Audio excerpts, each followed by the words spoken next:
En el nombre del Padre, y del Hijo, y del Espíritu Santo. Amén. Padre nuestro que estás en el cielo, santificado sea tu nombre. Venga a nosotros tu reino, hágase tu voluntad en la tierra como en el cielo. Danos hoy nuestro pan de cada día, perdona nuestras ofensas, como también nosotros perdonamos a los que nos ofenden. No nos dejes caer en tentación y líbranos del mal. Amén. ¿Quién como Dios? Nadie como Dios. Un saludo para todos en el Señor. Bienvenidos a la preparación para la consagración total a Jesús por María. Les habla Wilson Tamayo, misionero del movimiento Lazos de Amor Mariano. Y hoy vamos para nuestra lección número 28. Jesucristo, nuestro fin último. ¿Por qué llegamos a esta lección y por qué decimos que Jesús es el fin último? Desde el inicio no nos hemos cansado de repetir que toda esta preparación para la consagración tiene como fin llevarnos a Jesús. La primera parte que fue vaciarnos del espíritu del mundo, luego la segunda parte conocernos a nosotros mismos, una tercera parte conociendo a María, fue simplemente la preparación para llegar a Cristo, hacia quien van dirigidos todos nuestros esfuerzos y a quien debe ir toda la gloria, el honor, la santidad. Todos nuestros esfuerzos van dirigidos a Él porque solo es Él el Señor, solo Él nos salva. No se ha conocido otro nombre bajo el cielo por el cual podamos ser salvos que el de Cristo Jesús nuestro Señor.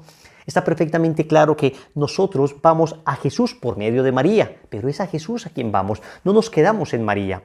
Con María y todo lo que hemos aprendido con ella, pues vamos directamente hacia nuestro Señor Jesucristo. Hay una bella oración, se llama la doxología, una doxología mayor. Una doxología es una palabra de alabanza que se dirige a Dios en la Santa Misa, que dice: por Cristo, con Él y en Él, a ti Dios Padre Omnipotente, en la unidad del Espíritu Santo, todo honor y toda gloria por los siglos de los siglos. Amén. Es el resumen de la vida cristiana.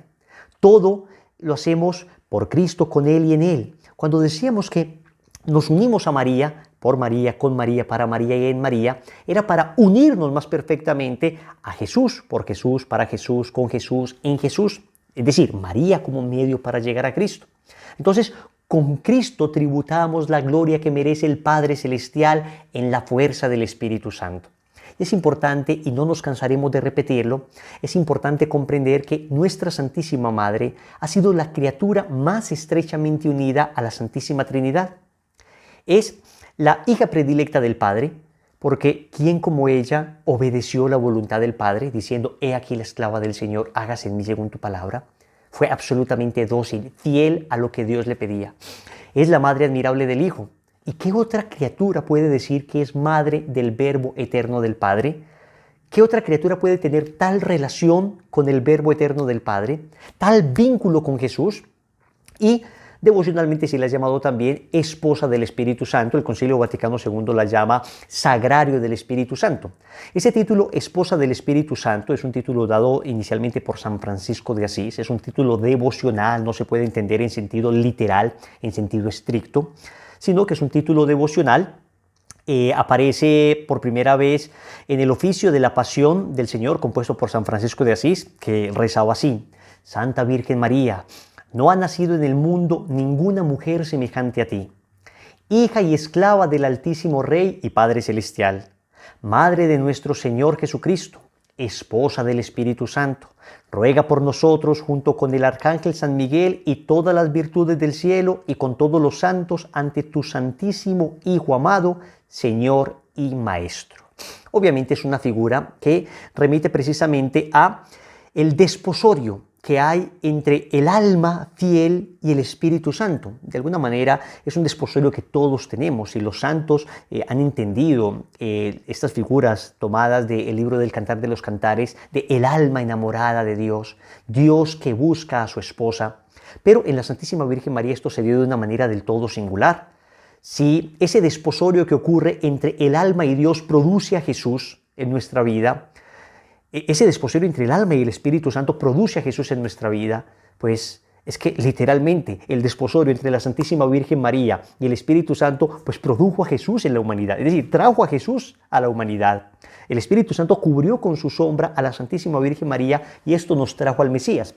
Por eso se le tiene este título a la Santísima Virgen María, y Montfort lo utiliza tanto, y en tantos rosarios se dice que la Virgen María es esposa del Espíritu Santo, pero repito, hay que entenderlo de una manera adecuada, es una manera figurada, es una manera metafórica, es una manera simbólica. Entonces vamos a decirlo con toda claridad. Nosotros solo adoramos a Dios, Padre, Hijo y Espíritu Santo. Lo repetimos, no adoramos a la Virgen María, no adoramos a criatura alguna, solo a Dios. El Catecismo lo dice con mucha claridad en el numeral 2096. Adorar a Dios es reconocerle como Dios, como Creador y Salvador, Señor y dueño de todo lo que existe, como amor infinito y misericordioso. Adorarás al Señor tu Dios y solo a Él darás culto. Lucas 4:8.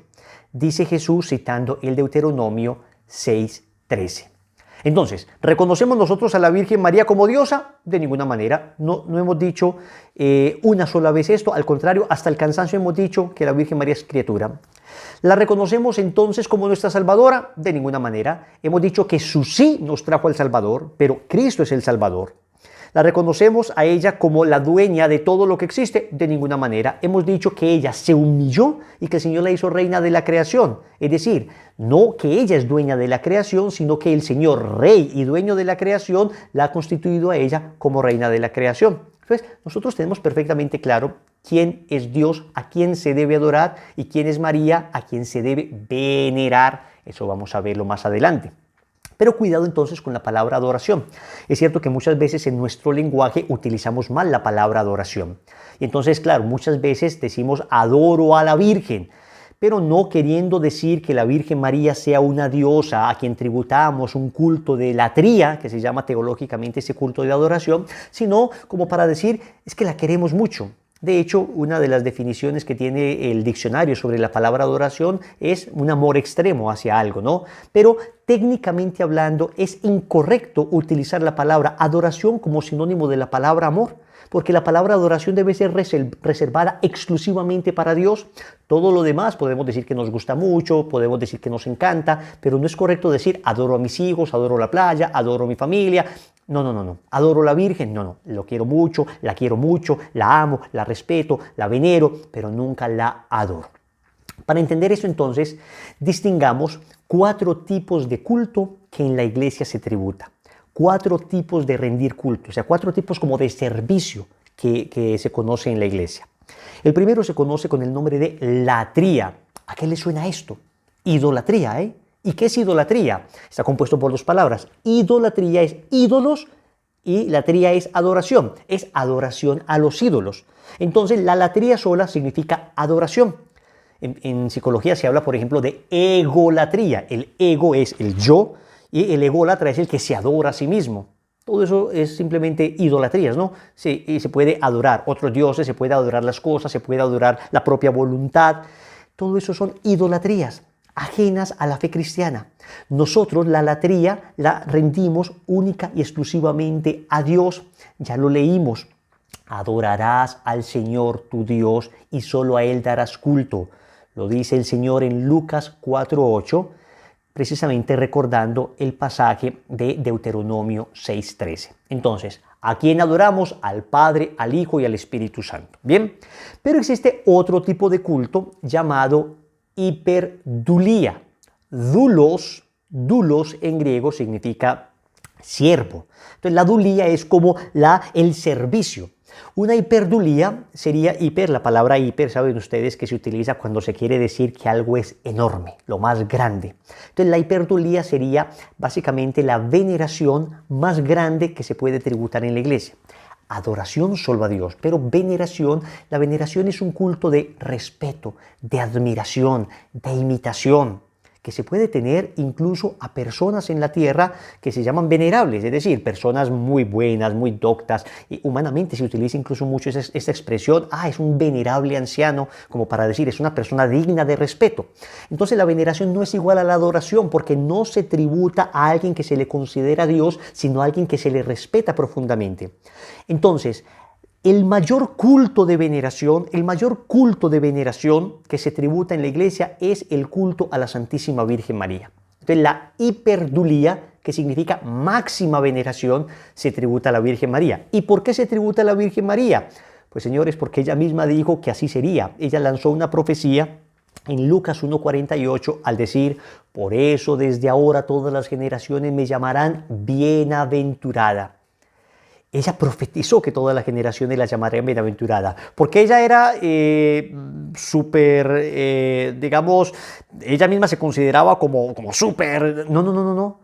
Desde ahora todas las generaciones me llamarán bienaventurada, porque el poderoso ha hecho obras grandes en mí, no por mí misma, sino por lo que Dios ha hecho en mí. Entonces, esto queda muy claro. El libro de los Proverbios, en el capítulo 30, versículo 31, dice: la mujer que teme al Señor merece ser alabada. ¿Y quién más que la Santísima Virgen María tuvo un temor reverencial? Acá se refiere a ese temor reverencial, a ese considerar a Dios Dios, a ese considerar a Dios lo supremo. ¿Quién más que la Santísima Virgen María tuvo ese respeto por Dios?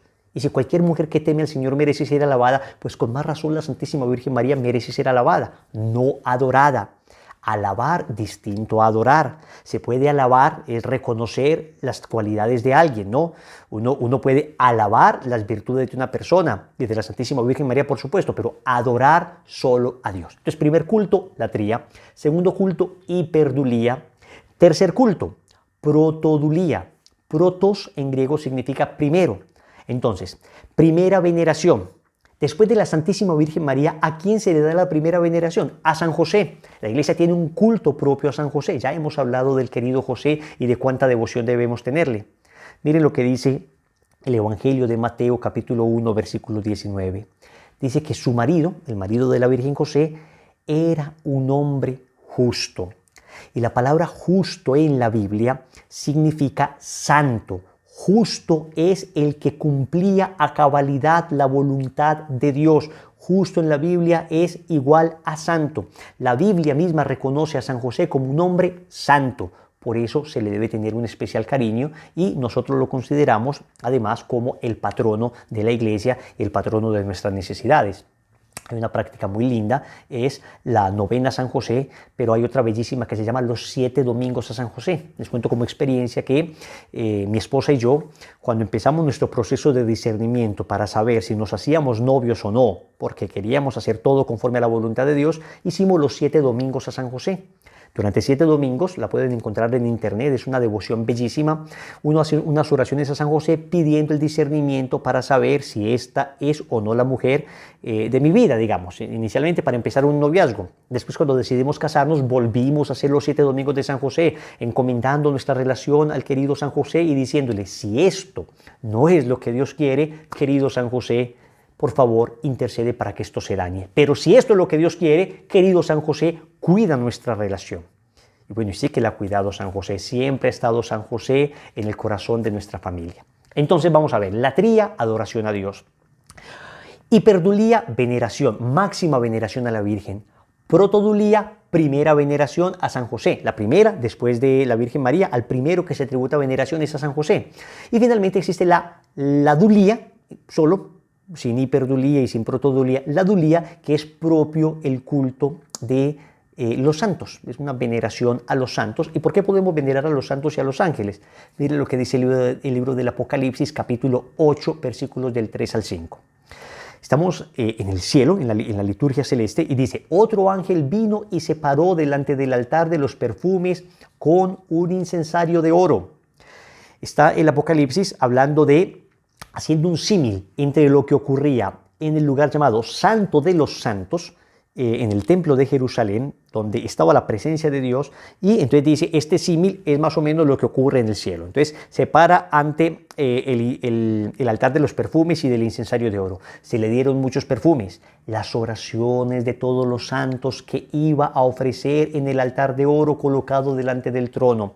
Es decir, las oraciones de los santos, las que ellos elevan por nosotros, están ante el trono de Dios actuando. Por eso podemos rogar a los santos, porque hacen parte de nuestra familia. Se llama el misterio de la comunión de los santos. Hace parte de la familia en que nosotros vivimos, la familia espiritual. Ellos interceden por nosotros, ellos pueden pedir a Dios por nosotros. Y dice, y la nube de perfumes con las oraciones de los santos se elevó de las manos del ángel hasta la presencia de Dios.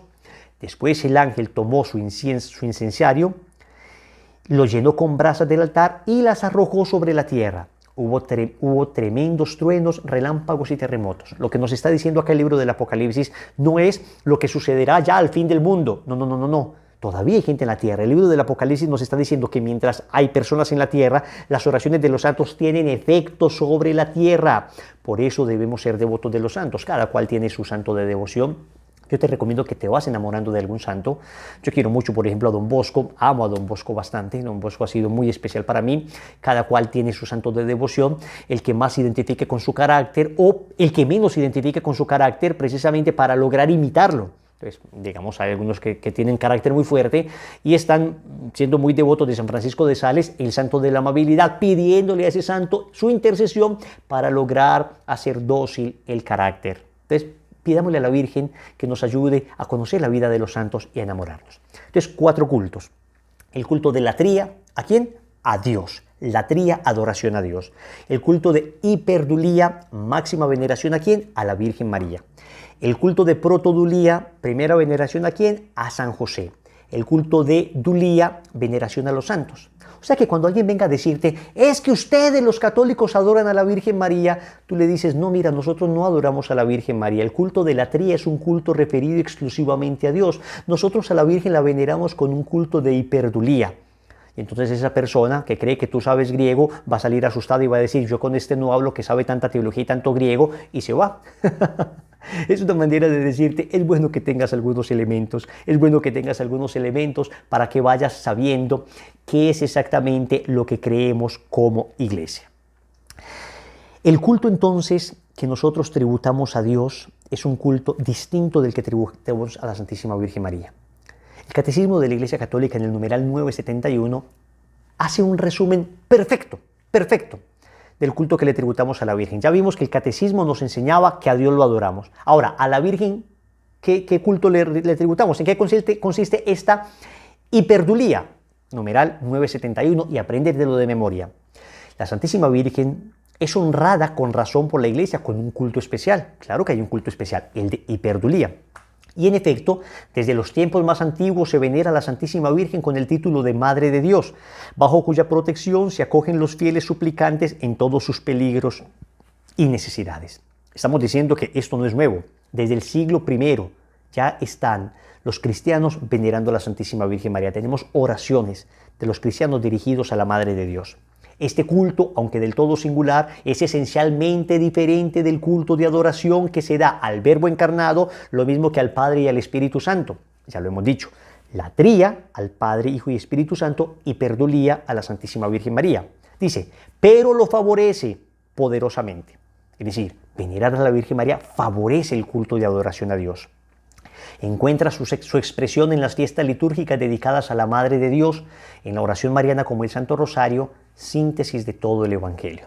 O sea que, repetimos, a la Virgen María la veneramos, a Dios lo adoramos, con un culto de latría a Dios, con un culto de hiperdulía a la Santísima Virgen María. Pero, ¿qué es esto de adorar? Dice el famoso teólogo Antonio Rollo Marín, y si quieres conocer de teología sólida, te recomiendo todos los libros del padre Antonio Rollo Marín, sacerdote jesuita, murió hace algunos años, buenísimo, porque es una teología muy sólida y no demasiado complicada, es accesible. Su libro, digamos, cumbre, su bestseller, Teología de la Perfección Cristiana. Teología de la Perfección Cristiana, se lo recomiendo. Y en ese libro, Teología de la Perfección Cristiana, dice que la adoración es un acto externo de la virtud de la religión por el que testimoniamos la reverencia que nos merece la excelencia infinita de Dios y nuestra sumisión ante Él. Es decir, es un acto del corazón que se exterioriza. Por eso nosotros, digamos, tenemos un culto de adoración a Dios que se llama la Eucaristía. El culto que nosotros tributamos en la Eucaristía es un culto de adoración que se dirige a Dios. El culto de la Eucaristía no se dirige a nadie más que a Dios. Si ustedes se dan cuenta, la estructura de todas las oraciones de la misa siempre inicia diciendo Padre eterno o Dios misericordioso. Pide algo, dice por Jesucristo nuestro Señor, amén. ¿Ven? Siempre es al Padre, por Jesucristo nuestro Señor, en la unidad del Espíritu Santo. Todo honor y toda gloria por los siglos de los siglos. Amén. ¿Ven? Siempre es Padre, Hijo y Espíritu Santo. Incluso cuando se hace una Eucaristía en honor a la Virgen María, no se dice que se ora a la Virgen María durante la Eucaristía, sino que al Padre se le dice: gracias, Padre Celestial, por el ejemplo de la Madre de Dios, concédenos a nosotros también esa docilidad del Espíritu, para que siendo fieles a tus mandamientos, me estoy inventando en ese momento alguna oración, ¿no? Para que siendo fieles a tus mandamientos podamos imitar a tu divino Hijo Jesús, por el mismo Jesucristo nuestro Señor, que con el Espíritu Santo vive y reina por los siglos de los siglos. Amén. Digo, más o menos la estructura de todas las oraciones eucarísticas siempre son al Padre, por el Hijo, en el Espíritu.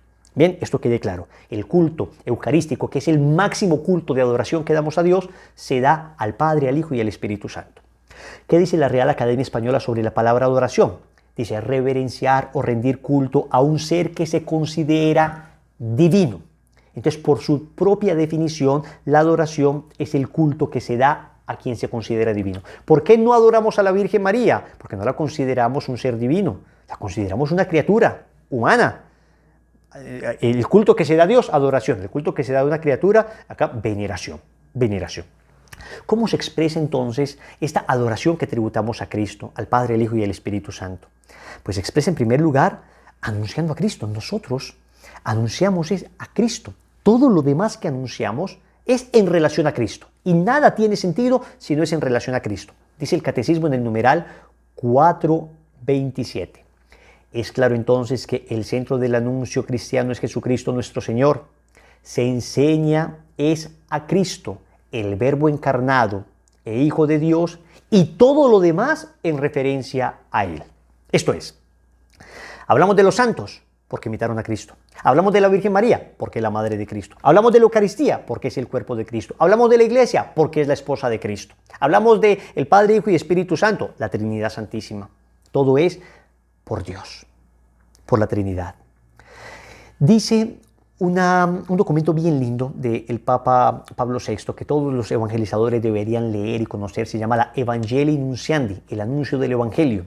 Es bellísimo porque da unos criterios importantísimos al momento de evangelizar. En el numeral 27 dice: la evangelización debe contener siempre como base, centro y a la vez culmen de su dinamismo una clara proclamación de que en Jesucristo, Hijo de Dios hecho hombre, muerto y resucitado, se ofrece la salvación a todos los hombres como don de la gracia y de la misericordia de Dios. Es decir, toda evangelización debe llevar a la persona a entender que la vida, pasión, muerte y resurrección de nuestro Señor nos trajo la redención, nos trajo la salvación, y por Él es que somos salvos. Entonces todo lo demás lo hemos hecho ¿para qué? Para poner como una base sobre la cual pudiéramos anunciar este mensaje. Jesucristo es tu Señor y tu Salvador, nadie más. Jesucristo es tu Señor y tu Salvador. Esto te lo enseña la Virgen María.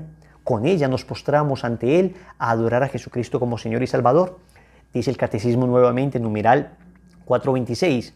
Así pues, en el centro de la catequesis encontramos esencialmente una persona, la de Jesús de Nazaret, unigénito del Padre, que ha sufrido y ha muerto por nosotros y que ahora, resucitado, vive para siempre con nosotros. El fin de la catequesis es conducir a la comunión con Jesucristo. Solo Él puede conducirnos al amor del Padre en el Espíritu y hacernos partícipes de la vida de la Santísima Trinidad. Es a Cristo. Pero entonces, a Cristo con todo lo que Él tiene. A Cristo con todo lo que Él nos dio. Les quiero contar, en una ocasión me invitan a dar un debate en un canal de televisión, un debate pues sobre la Santísima Virgen María. Me decía que iba a ir alguien digamos, a decir que el culto a la Virgen María debería pues ignorarse, que lo único importante es el culto a Jesucristo. Entonces yo, como católico, digamos, iba a hablar, pues a demostrar, digamos, la necesidad del culto mariano, ¿no? Entonces yo iba pues muy preparado, en fin. Pero resulta que se confundieron y en el canal de televisión llamaron a un sacerdote y a mí, es decir, dos que defendiéramos a la Santísima Virgen María. Entonces, cuando llegamos allá, bueno, ¿quién es el que va a decir que el culto a María no es necesario? No, ninguno, los dos venimos a defender el culto a la Virgen. Bueno, pues entonces el caso es que ese programa no la pasamos hablando bellezas de la Virgen, pero abrieron las llamadas. Entonces, una persona nos llamó y después de haber hablado nosotros mucho sobre la Virgen María, empezó a decir: ustedes, ¿por qué hablan tanto de la Virgen? No hablen tanto de la Virgen, no quiero escuchar nada de Virgen, Virgen, hablen de Jesús, Jesús, Jesús, nada de Virgen, Virgen, Virgen, solo Jesús, Jesús, Jesús. Bueno, después de que nos casi insultó, el padre como que me dijo, bueno, a ver, habla tú. Yo conté hasta 10 para mantenerme calmado, no funcionó. Entonces le dije a la persona, muy bien, vamos a hablar de Jesús. Pero, ¿de qué Jesús quiere que hablemos? ¿De un Jesús mutilado? ¿De un Jesús amputado? ¿De una parte de Jesús o de Jesús completo? ¿Quieres que hablemos de Jesús como nos lo presenta la palabra de Dios, completo con todo lo que Él nos viene a dar? ¿O solo del Jesús que nos provoca? O sea, ¿quieres que hablemos de un Jesús sin su cuerpo místico, su iglesia? El mismo San Pablo reconoce que la iglesia es el cuerpo místico de Cristo, es la esposa de Cristo. Sin la esposa de Cristo, Efesios capítulo 5, versículo 25, hablamos de un Jesús sin Eucaristía, cuando el mismo Señor, Evangelio de San Juan, capítulo 6, versículo 55, dijo, mi carne es verdadera comida y mi sangre verdadera bebida. Entonces, un Jesús sin iglesia, un Jesús sin Eucaristía, un Jesús sin sacramento de la reconciliación. Cuando el mismo Juan, capítulo 20, versículo 23, dice el Señor en San Juan 20, 23, a quienes ustedes les perdonen los pecados les quedan perdonados. Hablamos entonces de un Jesús también sin sacramentos. Hablamos de un Jesús sin la Virgen María. Y dime un Jesús sin la Virgen María, ¿cómo funciona? ¿Quién lo trajo al mundo? Es decir, ¿quién dio su sí para que viniera al mundo? De los 33 años que vivió Cristo, 30 años los pasó día y noche con su madre. 30 años. Y después, 3 años de su ministerio público, también estuvo su madre allí. Estamos hablando que más del 90% del tiempo Jesús lo pasó con su Madre Santísima. Vamos a hablar de un Jesús solamente del 10%, del 10% de Jesús, y eso que en ese 10% también estuvo la Virgen María. Un Jesús sin recibir su regalo, le dije, el regalo que nos dio de su Madre Santísima en la cruz, Juan capítulo 19, versículos del 25 al 27. Entonces, un Jesús al que no le aceptamos su regalo, al que no le aceptamos su madre, ¿de qué Jesús quieres que hablemos?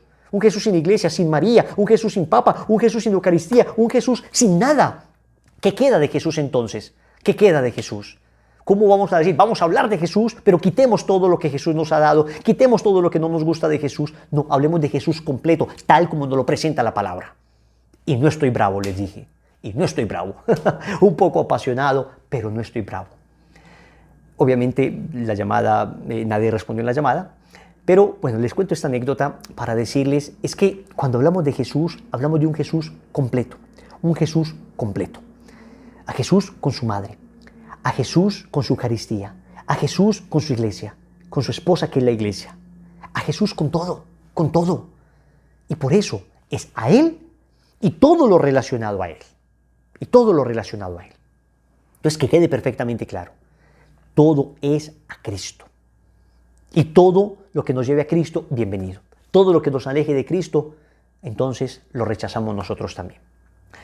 Montfort dice en el Tratado de la Verdadera Devoción, numeral 62, que esta consagración es un medio privilegiado para hallar a Jesucristo perfectamente, para amarle tiernamente y servirle fielmente. Por eso nos consagramos a Jesús por medio de María, por Cristo. Luego dice en el tratado, en el numeral 225, porque no pensaréis jamás en María, sin que María por vosotros piense en Dios. No alabaréis ni honraréis jamás a María, sin que María alabe y honre a Dios. María es relativa a Dios, y me atrevo a llamarla la relación de Dios, pues solo existe con respecto a Él, o el eco de Dios, ya que no dice ni repite otra cosa más que Dios. Si dices María, ella dice Dios. Santa Isabel alabó a María y la llamó bienaventurada por haber creído, y María, el eco fiel de Dios, exclamó, mi alma glorifica al Señor. Lo que en esta ocasión hizo María lo hace todos los días. Cuando la alabamos, la amamos, la honramos o nos damos a ella, alabamos, amamos a Dios, honramos a Dios y nos damos a Dios por María y en María. Entonces, que quede perfectamente claro y lo volvemos a decir. Todo es para Dios. Todo es para Dios. Por medio de María, pero para Dios. Dice después Montfort en el numeral 61 y 62. Cristo es el fin último de toda devoción. Él es el Salvador del mundo, verdadero Dios y verdadero hombre. De lo contrario, tendríamos una devoción falsa y engañosa. Si tú dices, no, es que yo adoro a María, es que yo me quedo en María, es que no me interesa a Jesús. Una devoción falsa y engañosa. No se ha dado a los hombres sobre la tierra otro nombre por el cual podamos ser salvos, sino el de Jesús. Esto lo dice Hechos capítulo 4, versículo 12. Quien no esté unido a Cristo como el sarmiento a la vid caerá, se secará y será arrojado al fuego. Esto lo dice Montfort en el tratado. Por tanto, si establecemos la sólida devoción a la Santísima Virgen, es solo para establecer más perfectamente la devoción a Jesucristo y ofrecer un medio fácil y seguro para encontrar al Señor. Y escuchen esto tan tremendo. Si la devoción a la Santísima Virgen nos apartase de Jesucristo, habría que rechazarla como ilusión diabólica. Pero como ya he demostrado y volveré a demostrarlo más adelante, sucede todo lo contrario. Esta devoción nos es necesaria para hallar perfectamente a Jesucristo, amarlo con ternura y servirlo con fidelidad. ¿Y tú te das cuenta? Yo te pregunto, desde que estás haciendo este proceso de preparación para la consagración, ¿amas más a Jesús? ¿Te has enamorado más de Cristo? ¿Lo has reconocido como tu Señor? ¿Amas más la Eucaristía? ¿Amas más su iglesia? Estoy seguro que sí, porque lo único que sabe hacer María es llevarnos a Cristo. Y Montfort no frena ahí. Montfort, para que no quede duda de que esta devoción es cristocéntrica, es decir, que Cristo es el centro y el fin a quien se dirige, dice en el numeral 1415 del tratado: confieso con toda la iglesia que siendo María una simple criatura salida de las manos del Altísimo, comparada con la majestad infinita, es menos que un átomo, o mejor, es nada, porque solo es el que es. María, al lado de Dios, menos que un átomo, nada, una criatura, el Creador. Por consiguiente, este poderoso Señor, siempre independiente y suficiente a sí mismo, no tiene ni ha tenido absoluta necesidad de la Virgen para realizar su voluntad y manifestar su gloria. Dios hace lo que quiere y no necesita de nadie. Le bastaría querer para hacerlo todo. Afirmo, sin embargo, que, dadas las cosas como son, habiendo Dios querido comenzar y culminar sus mayores obras por medio de la Santísima Virgen, desde que la formó, ya vimos en la lección pasada, María en las Escrituras, Dios ha querido vincular a María desde el principio hasta el final de sus obras. Es de creer que no cambiará jamás de proceder. Es Dios y no cambia ni en sus sentimientos ni en su manera de obrar. Es decir, esta devoción es cristocéntrica. Lo único que pretende, dice Montfort, es hacer de ti un verdadero devoto de María y un auténtico discípulo de Jesucristo. ¿Quién como Dios? Nadie como Dios. Y después de Dios, nadie como María. Que quede perfectamente claro. A Jesús por medio de María. A Jesús. A Jesús. Wilson, es que estoy muy enamorado de María. Yo también. Y cada que me enamoro más de María, ¿saben qué pasa? Mi amor por Cristo crece ad infinitum. Hasta el infinito.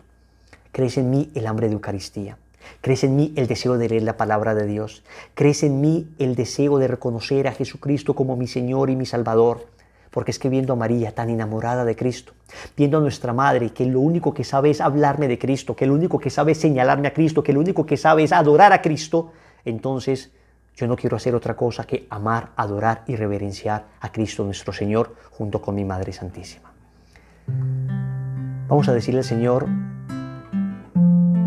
que Él es nuestro Señor y nuestro todo. Una vez más, como lo dijo San Francisco de Asís, Él es nuestro Dios y nuestro todo. Quiero que cierres tus ojos en este momento y vamos a decirle al Señor que Él es nuestro Dios y nuestro todo. Tú, mi Dios y mi todo. Tú, mi único Señor, en quien puedo confiar, sino en tu amor, mi Señor. Díselo. Tú, mi Dios y mi todo. Tú, mi único Señor, en quien puedo confiar, sino en tu amor, mi Señor. ¿Sabes qué? En ese momento nuestra Madre está cantando con nosotros, diciendo: tú, mi Dios y mi todo. Tú, mi único Señor, en quien puedo confiar, sino en tu amor, Señor. Una vez más, díselo. Tú, mi Dios y mi todo. Tú, mi único Señor. ¿En quién puedo confiar sino en tu amor, mi Señor? Gloria al Padre, y al Hijo, y al Espíritu Santo, como era en el principio, ahora y siempre, por los siglos de los siglos. Amén. Práctica. Vamos a tomar un Cristo y vamos a hacer un momento de oración con ese Cristo. Pueden ser 2, 3, 5 minutos. Pero vamos a hacer lo siguiente. Arrodillados ante ese Cristo, pequeño, grande, de rodillas, vamos a decirle a la Santísima Virgen María: Madre, ven, acompáñame a arrodillarme hacia Jesús. Acompáñame a arrodillarme ante Él. Arrodillémonos juntos ante nuestro Dios. Y acompáñame, Madre, a reconocerlo como mi único Señor, como mi Dios y mi todo, como mi Salvador. Y le vas a decir ahí, de manera espontánea: Señor, yo te amo, porque tú eres mi Dios, mi Salvador, porque por tu sangre preciosa me has redimido, me has limpiado, porque por esa sangre tengo hoy acceso al cielo. Y te quedas en un momento de alabanza y de adoración. Junto con la Santísima Virgen María vas a alabar y adorar a tu Dios, Padre, Hijo y Espíritu Santo. Que la gracia de Dios sea contigo. Bendiciones.